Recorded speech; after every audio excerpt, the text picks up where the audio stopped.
Guys, you have much bigger files. Okay, so officially the title of this is Hacking People.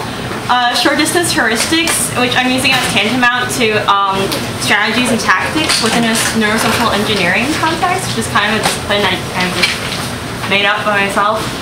So, the question is, why would you want to hack people? Because that sounds, very manipulative and Machiavellian. And I think, although you could use these techniques in that way, I think, more importantly, we all really suck at miscommunication. And a lot of problems arise from miscommunication. And there's this NPR article I was mentioning studies that neuroscientists have done where even the same sound waves are processed differently by our brains. Even if you hear it at exactly the same time as somebody else, you're processing a different word. Like when you're listening to music, for instance, do you interpret the lyrics the same way? I don't think so. So, a lot of times we don't realize how individualized our vocabularies are. So, neurosocial engineering isn't just about, English and linguistics and neuroscience. It incorporates a lot of different disciplines, like military history. So, one of the techniques that you really think about, or one of the concepts really, is how to apply time efficiently. So, and there's no better manipulators than diplomats. And one funny trick was, this German diplomat, maybe it was, the guy who unified Germany, whose name I can't remember right now. This one. Thank you.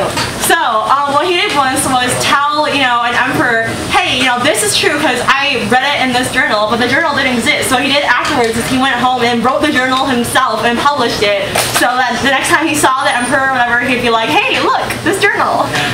So the point is, so this is related to, it's totally funny. But okay, so there's two main, models of, the way of human analysis, the way our brains cogitate, I guess that's the word. So one is more affect-based, and affect in this case means emotion. It doesn't mean, or that's approximation, but it means emotion. It's not like cause and effect, and you affect something. It's not that verb. It's a noun. It means emotion. And the other is more logical based, and we all, the first one's system 1, the second one is system 2, and this is kind of a new interdisciplinary science of human decision making, which is really in cognitive psychology. So system 1 is, like I said, it's emotional based, and the reason why most of us are system 1 thinkers is because it's more intuitive.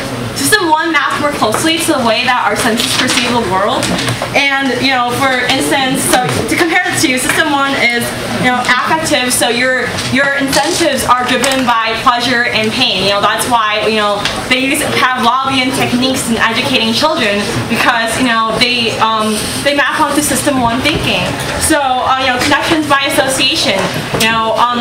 Oftentimes if you're amazed by somebody's memory, they usually got to that memory through using both affect and connections. And that's how most people's memories, or at least that's how my memory works. I don't know about your memory, but if one technique to remember your lost keys, if you always lose your keys, is you imagine it where it is. And you imagine, let's say keys are on a table. You imagine the table blowing up or something, and with a blue fire, and then you won't forget where the keys are because you just attached affect to that memory.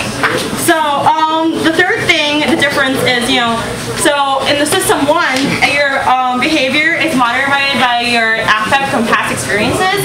So this also helps people make judgments, and why fundamental attribution error happens. So for instance, you meet somebody one time, it's one iteration. This also maps onto economics and game theory. So it's one iteration of the game. So this person acts like a drama queen. And your first impression is, oh, this person's a drama queen.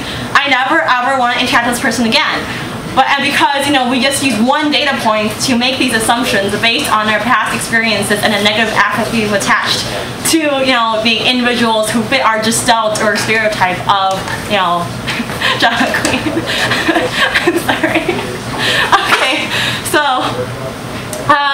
And a lot of people, and oftentimes what you can take away from this is you can manipulate how other people perceive you, because it sounds horrible, because you can act one way the first time you meet them and act completely different, and then they're just really confused. So alright, so the system 1 thinkers also encode reality in images, metaphors, and narratives. And that's why, you know, oftentimes when a disaster happens, like, you know, genocide or the earthquake in Haiti, you know, it's a lot more effective for me to blast images at you than to go, oh, 10,000 people die. Because, you know, paraphrasing what quote a mother. Okay, that's